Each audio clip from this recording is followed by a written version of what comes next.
समजल्या जाणाऱ्या NDCC बँकेला डुबवण्यामध्ये यांचा अग्रगण्य असा सहभाग या हिरे कुटुंबियांचा आहे। आताच प्रमोद पाटील, संजय दुसाने यांनी सखोल अशी माहिती आपल्या समोर ठेवलेली आहे। कागदपत्रांसोबत या ठिकाणी मुद्दे या ठिकाणी उपस्थित केलेले आहेत। असे असताना योग्य ती कारवाई पोलीस प्रशासन व बँकेने त्याचबरोबर मेहरबान कोर्टाने केलेलीच आहे। मी या मंचावरून या पत्रकार परिषदेतून अद्वैत हिरेच्या या सर्व बगलबच्चांना इशारा देऊ इच्छितो की आपण ज्याप्रमाणे पालकमंत्र्यांवर चिखलफेक करत आहात की हे सर्व पालकमंत्र्यांनी घडवून आणलेलं आहे, मी त्या बगलबच्चांना सांगू इच्छितो की हा देश कायदा आणि न्यायावर चालणारा देश आहे। डॉक्टर बाबासाहेब आंबेडकरांनी आपल्या सर्वांना कायदा दिलेला आहे आणि या कायद्याप्रमाणेच ही कारवाई झालेली आहे। कुणाच्या दबावामध्ये, कोणाच्या मार्गदर्शनामुळे ही कारवाई झालेली नसून गेल्या अनेक वर्षापासून तुमचं असलेलं पाप आज उघडकीस आलं। जर हेच पाप 10 वर्षापूर्वी उघडकीस आलं असतं तरी सुद्धा आपण तोच आरोप केला असता की हे आमदार दादाजी भुसेंनी केलेलं आहे आणि आजही तोच आरोप करताय। आरोप करण्याच्या पूर्वी तुम्ही केलेलं पाप लपवण्याचा केविलवाणा प्रयत्न आपण जो करतात त्या केविलवाण्या प्रयत्नाचा मी या ठिकाणी शिवसेना या पक्षाकडून या घटनेचा मी निषेध या ठिकाणी व्यक्त करतो। बँकेने, शासनानं, अधिकाऱ्याने हे आजपर्यंत गुन्हे दाखल केलेले आहेत। विविध आतापर्यंत 13-14 गुन्हे या हिरे परिवारावर दाखल झालेले आहेत। हा पहिला वेळा अटक सत्र आहे। याच्यात दादा भुसेंनी गुन्हा दाखल केला आणि मग अटक झाली असा काही विषय नाही, पक्षाने दाखल केला असा विषय नाही आहे। परंतु माझी एक विनंती, आता ज्या ज्या टप्प्याटप्प्याने इतक्या वर्षापासून गुन्हे दाखल झालेले ते आता अटक सत्र सुरू होईल, कारवाई सुरू होतील आणि पक्ष आणि दादासाहेब, पालकमंत्री दादासाहेब हे ज्या टायमाला एक गुन्हे दाखल करतील अजून, कारण हे शासनाचे आणि गव्हर्नमेंट बँकेने केलेले गुन्हे त्याच्यात अटक होतोय। इतर गुन्ह्यांमध्ये अजूनही या शेतकऱ्यांचे, ह्या मतदात्यांचे कशा कशा पद्धतीने यांनी शोषण केले हे पुन्हा काही दिवसानंतर पुढे येणार आहे। म्हणून विनंती करतो, याच्यात शिवसेना शिंदे गटाचा काहीच संबंध नाही, पालकमंत्री दादा भुसेंचा काहीच संबंध नाही, परंतु जनतेच्या, मतदात्यांच्या, जिल्ह्याच्या, या महाराष्ट्र जनतेला दिशाभूल करण्याचं केविलवाणी प्रयत्न हे करताय, यांचा आम्ही निषेध करतो। ज्यांचे ते बगलबच्चे, विनोद भाऊंनी सांगितल्याप्रमाणे बगलबच्च्यांनाही मी विनंती करतोय की काल आम्ही जो बघितलं कोर्टाच्या आवारावर ज्या पद्धतीने नारे आणि ज्या पद्धतीने दिले, मी डिपार्टमेंटला मी सूचना करतोय की अशा पद्धतीने काही होत असेल तर शिवसेना हा गट तिथे समोरासमोर जाऊन जसे तसे उत्तर दिले जाईल याची नोंद आपण घ्यायची। अधिकाऱ्यांनी आपल्याला इतंभूत अशी माहिती या सूतगिरणीच्या बाबतीत आपल्याला दिलेली आहे। मी या ठिकाणी आपल्या सर्व चॅनेल्सच्या माध्यमातून या मालेगाव शहराला, या नाशिक जिल्ह्याला सांगू इच्छितो की ज्या अद्वैत हिरेला पोलिसांनी योग्य ती कारवाई करून, त्याचबरोबर मेहरबान कोर्टाने सर्व कागदपत्रांची तपासणी करून पोलीस कोठडी सुनावलेली आहे, त्या अद्वैत हिरेने 32 कोटी रुपये या NDCC बँकेचे थकवलेले आहेत। खास करून शेतकऱ्याच्या पाठीचा कणा समजल्या जाणाऱ्या NDCC बँकेला डबघाईस आणण्यामध्ये या अद्वैत हिरेचा अग्रगण्य असा भाग आहे।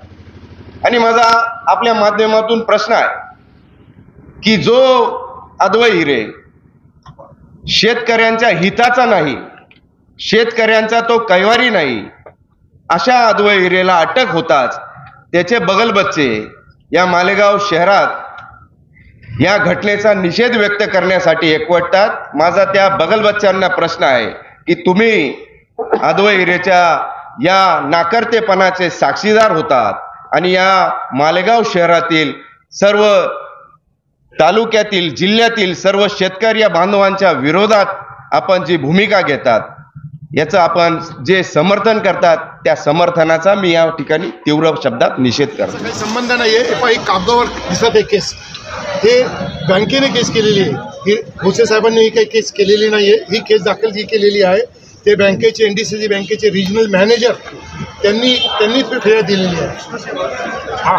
समोर बघून नाही, हे राजकीय पोटी पण नाही म्हणता येणार, कारण हे कागदावर स्पष्टपणे दिसत आहे. आत्ताच आदरणीय संजयजी दुसाने साहेबांनी ज्या पद्धतीने सांगितलं की सदरील प्रकरण हे न्यायालयीन बाब आहे आणि आम्ही ह्या न्यायालयीन प्रक्रियेमध्ये आम्ही कोणताही हस्तक्षेप करू इच्छित नाही.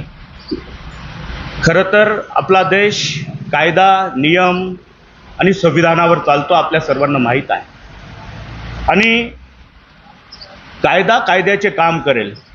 पण मी आपल्या सर्वांना जे आता भाऊंनी सांगितलं की NDCC बँकेने एका संस्थेला कर्ज दिलं आणि त्या संस्थेने त्या कर्जाचा गैरवापर केला व त्याची अद्यापपर्यंत फेड केली नाही आणि म्हणून त्यावर गुन्हा दाखल झाला. ही जी काही वसुलीसाठी मोहीम राबवली जात आहे त्याची ही जी सर्व प्रक्रिया सुरू आहे, मी आपल्याला त्याची काही पूर्व माहिती आपल्या सर्व मालेगावकरांना माहीत व्हावी. रेणुका देवी नाशिक जिल्हा महिला सहकारी सूतगिरणी 1994 मध्ये माननीय पुष्पाताई हिरे मंत्री असताना माननीय स्मिताताई हिरे यांनी मालेगावातून अधिकृत परवानगी न घेता, कोणत्याही प्रकारची अधिकृत परवानगी न करता रेणुका देवी नाशिक जिल्हा सूतगिरणीचे हजारो लोकांकडून लाखो रुपये गोळा केले 1994 मध्ये. 1997 मध्ये रेणुका देवी सूतगिरणीची स्थापना झाली. तोपर्यंत ह्या सूतगिरणीची कोणतीही स्थापना झालेली नव्हती. 1997 पासून ते 2008 पावेतो रेणुका देवी नाशिक जिल्हा महिला सहकारी सूतगिरणीचं कोणत्याही प्रकारचं काही कामकाज त्या ठिकाणी केलेलं नाही. 2008 साली सदरील सूतगिरणीचं रूपांतर रेणुका देवी यंत्रमाग औद्योगिक सहकारी संस्था यामध्ये त्याचं रूपांतर केलं गेलं. त्याच्या हे सर्व कागदपत्र आपल्याला मी दाखवतोय. त्या 2008 मध्ये या औद्योगिक सहकारी संस्थेच्या चेअरमन होत्या आदरणीय स्मिताताई हिरे, स्मिताताई प्रशांत हिरे, आणि त्यांच्यासोबत इतर 12 संचालिका असं त्या संस्थेचं निर्माण त्या ठिकाणी केलं गेलं. सूतगिरणीचं रूपांतर त्याच्यामध्ये केलं गेलं. त्यानंतर 2012-13ला ज्या वेळेस अद्वै हिरे NDCC बँकेचे चेअरमन होते, त्यावेळेस या सदरील औद्योगिक संस्थेने, यंत्रमाग औद्योगिक संस्थेने NDCC बँकेकडे, जी NDCC बँक ही शेतकऱ्यांची अर्थवाहिनी आहे, शेतकऱ्यांच्या जीवनामध्ये त्या ठिकाणी मदत देण्यासाठी, कर्ज पुरवठा करण्यासाठी NDCC बँक आहे, त्या NDCC बँकेकडे ह्या संस्थेने कर्ज मंजुरीचा प्रस्ताव दाखल केला 2013 साली.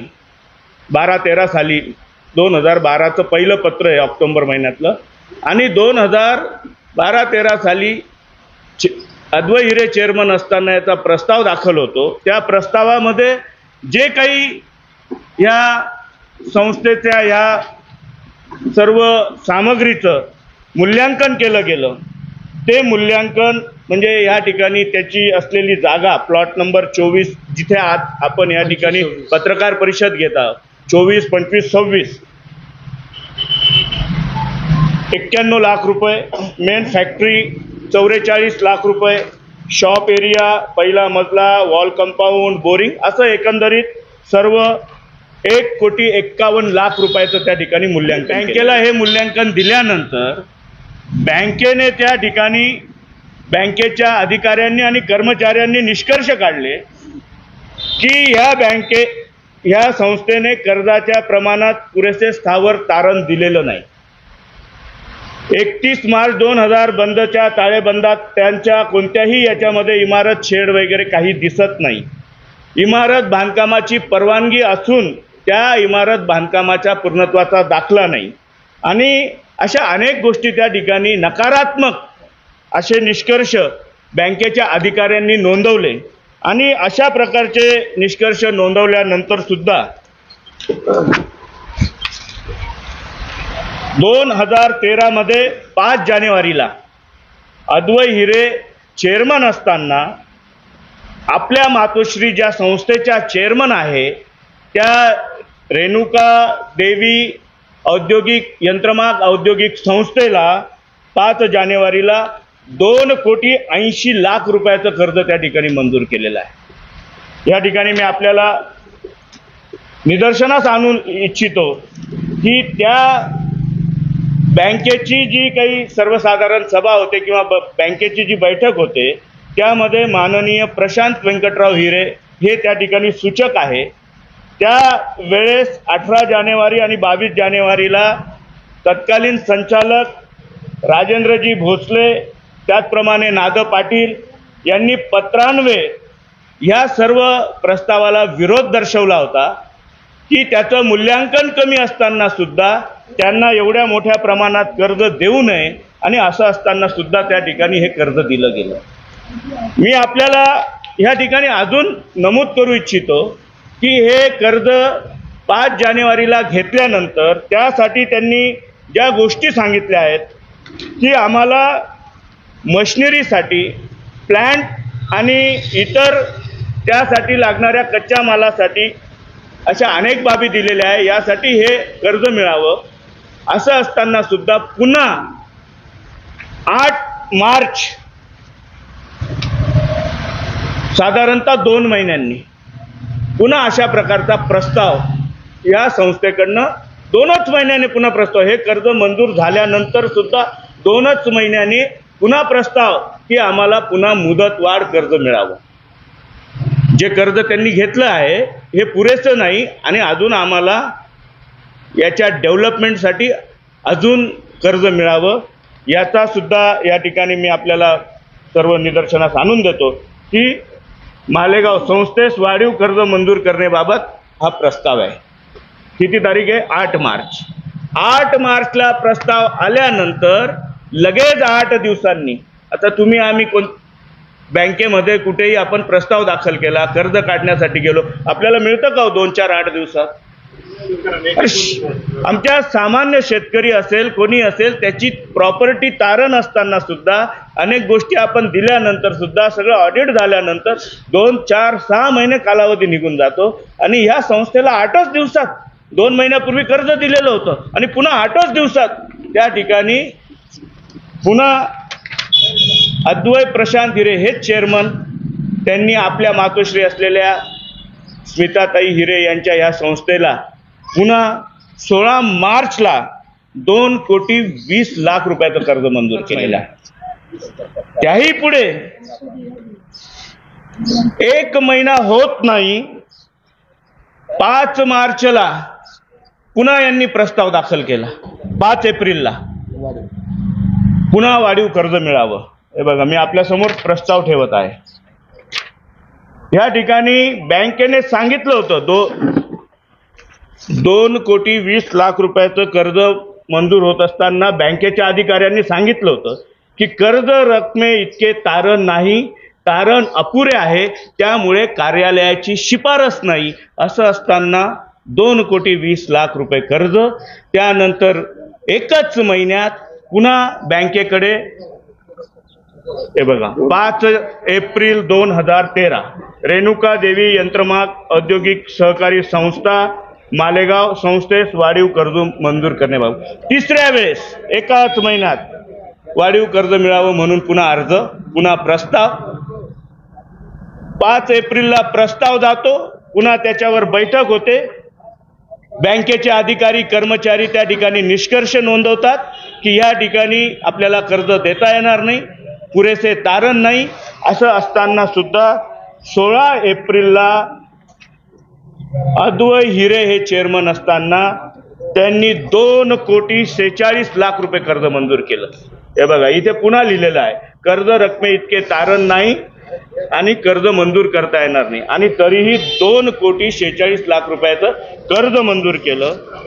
म्हणजे एकूण पहिले 2,80,00,000 5 जानेवारीला, 16 मार्चला 2,20,00,000 16 एप्रिलला 2,46,00,000 म्हणजे 3-3.5 महिन्यात एकूण 7,46,00,000 रुपयाचं कर्ज बँकेच्या अधिकाऱ्यांचे नकारात्मक शेरे असताना सुद्धा अद्वय प्रशांत हिरे यांनी आपल्या मातोश्री ज्या संस्थेच्या चेअरमन आहेत त्या संस्थेला पुन्हा हे एकूण एवढं कर्ज त्या ठिकाणी दिलं.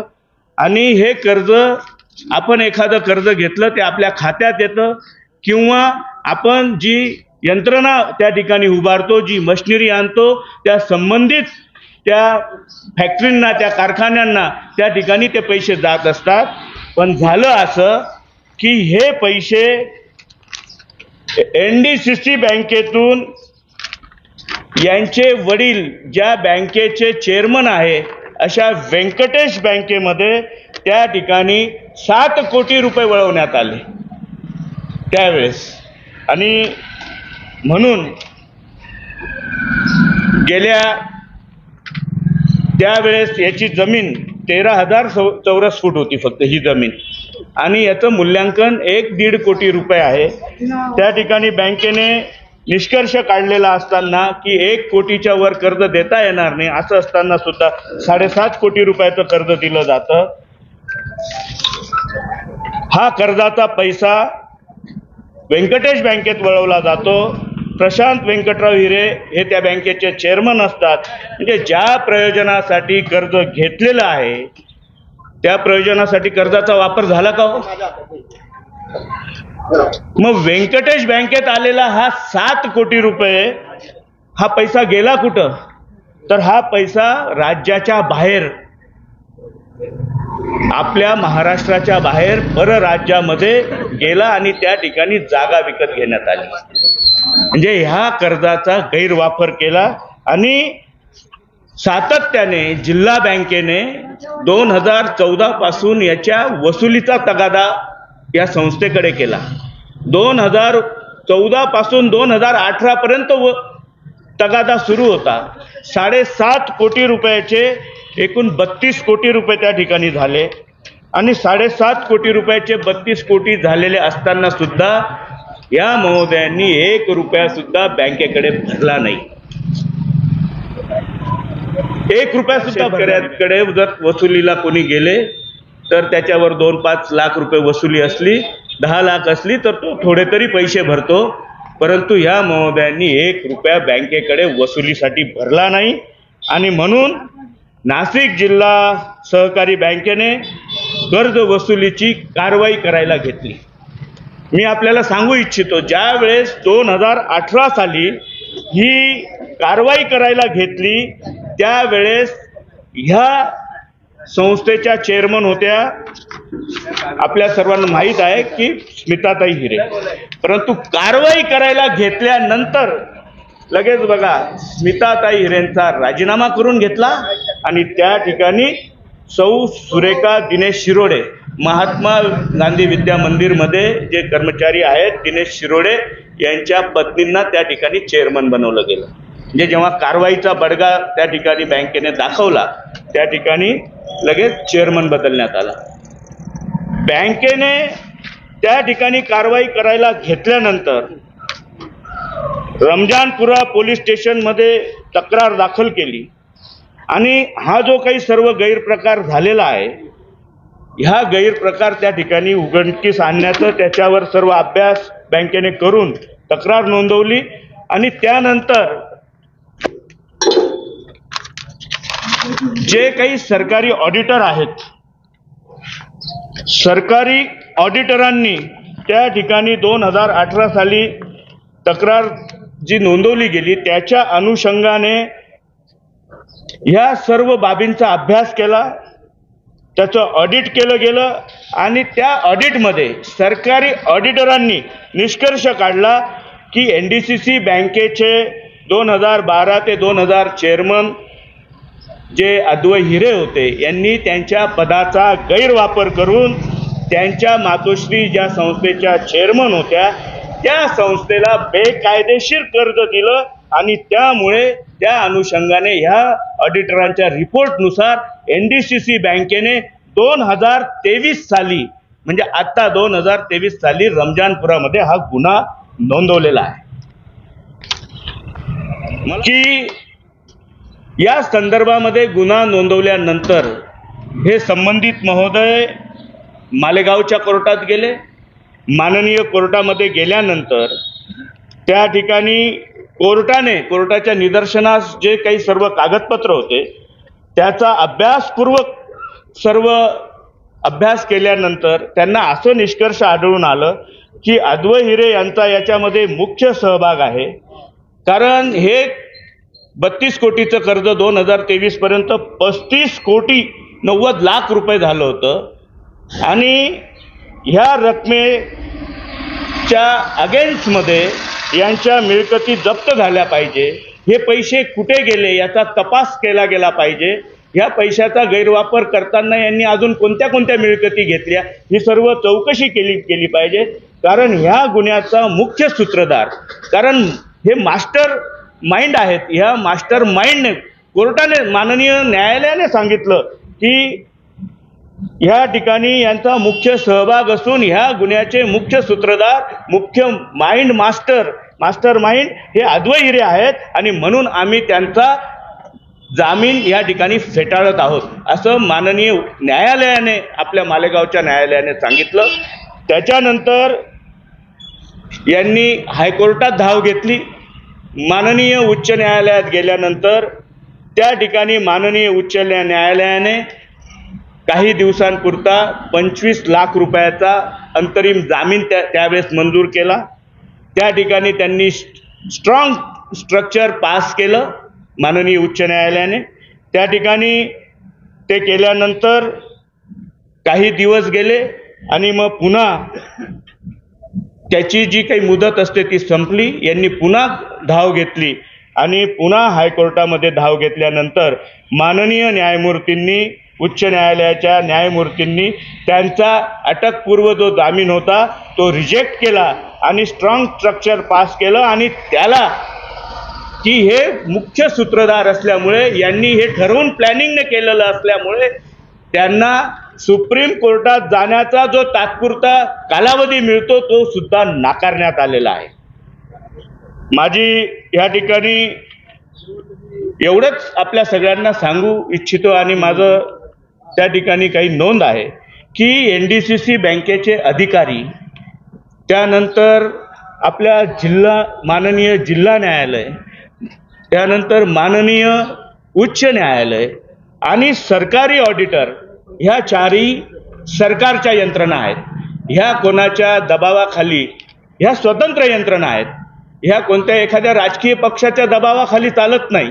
ह्या स्वतंत्र यंत्रणाला आहेत आणि ह्या चारही यंत्रणांनी अद्वै हिरे यांना आरोपीच्या पिंजऱ्यात उभं केलेलं आहे आणि विरोधक याला राजकीय वळण देता सांगितलं की ह्या ठिकाणी की हे माननीय पालकमंत्री महोदयांचं षडयंत्र किंवा या ठिकाणी राजकीय आक्षापोटी, त्यामध्ये आम्ही कुठून हस्तक्षेप करणार? तुम्ही गुन्हा केला, तुम्ही ठरवून गुन्हा केला आणि म्हणून माननीय उच्च न्यायालयाने अशा प्रकारचा आदेश दिला आणि त्यामुळे आपल्याला अटक झाली. माझं एवढंच म्हणणं आहे की माननीय उच्च न्यायालय आणि न्यायालयाने ज्या पद्धतीने हा फसवणुकीचा गुन्हा केल्याचा निष्कर्ष काढला आणि त्यांना त्या ठिकाणी अटक करण्याच्या बाबतीत आदेश दिले, तर याच्यावर विरोधक म्हणजे हे उबाठावाले असतील किंवा अन्य नेते असतील, त्यांच्यातले जे काही खोटे नाटे ताशेरे ओढत आहेत, हा माननीय उच्च न्यायालयाचा अपमान आहे. आणि म्हणून मी आपल्या सर्वांसमोर त्यांना सांगू इच्छितो की माननीय उच्च न्यायालयाचा तुम्ही जर अपमान करत असणार तर आपल्या सर्वांवर जे ताशेरे ओढत आहेत त्यांच्यावर कारवाई झाली पाहिजे आणि आम्ही त्यांच्यावर कारवाई करणार. या ठिकाणी सर्व पत्रकार बांधवांचं शिवसेना शिंदे गटाच्या वतीनं, पदाधिकाऱ्यांच्या वतीनं मी आपलं सर्वांचं इथे स्वागत करतो. 4-5 दिवसापूर्वी आपण मालेगाव तालुक्यातील एक परिवारानं मोर्चामध्ये ज्या पद्धतीने पालकमंत्री आदरणीय दादासाहेबांवर ॲलिगेशन केले त्या संदर्भात आपणाशी आम्ही सविस्तर बोललोच होतो. आपणा सर्वांना ठाऊक आहे, आपण ज्या जागेवर ज्या भागात बसलेलो आहे, या भागात मालेगाव तालुक्यातील माजी मंत्री, जिल्हा बँकेचे माजी चेअरमन यांनी जिल्हा बँकेकडनं जे कर्ज घेतलं, मागील बैठकीतही आपण या विषयावर चर्चा केली. आता सविस्तर पदाधिकारी आपल्याशी त्याबाबत चर्चा करणार आहे की ही न्यायालयीन बाब आहे. न्यायालयात ही केस चालू आहे. कालच या केस संदर्भात माननीय अद्वय आबा हिरे यांना अधिकाऱ्यांनी, पोलीस डिपार्टमेंटने कोर्टाच्या आदेशानुसार अटक केलेली आहे आणि न्यायालयाने त्यांना 4-5 दिवसाचा पोलीस कस्टडी दिलेली आहे. एकच आम्हाला इथे सांगायचं आहे की घटनाक्रम आपल्याला सर्वांना ठाऊक आहे, तरी आपल्या निदर्शनास मी आणून देतो. रेणुका सूतगिरणी ही कधी काढली? रेणुका सूतगिरणी काढल्यानंतर त्याचे कशा पद्धतीने शेअर घेतले गेले, पैसे कशा पद्धतीने कलेक्शन केलं गेलं. चेअरमन त्यांचे, या रेणुका सूतगिरणीचे चेअरमन सन्माननीय स्मिताताई हिरे ह्या चेअरमन होत्या. जिल्हा बँकेचे चेअरमन अद्वय आबा हिरे होते. डायरेक्टर प्रशांत हिरे हे होते. ही सगळी सिक्वेन्स बघितल्यानंतर अद्वय आबा हिरे या जिल्हा बँकेचे चेअरमन असताना त्यांनी टप्प्याटप्प्याने अधिकाऱ्यांनी नकारात्मक भूमिका घेतलेली असताना सुद्धा त्यांनी टप्प्याटप्प्याने 7.5 कोटी 46 लाख अशा पद्धतीने बँकेचं कर्ज उचललं.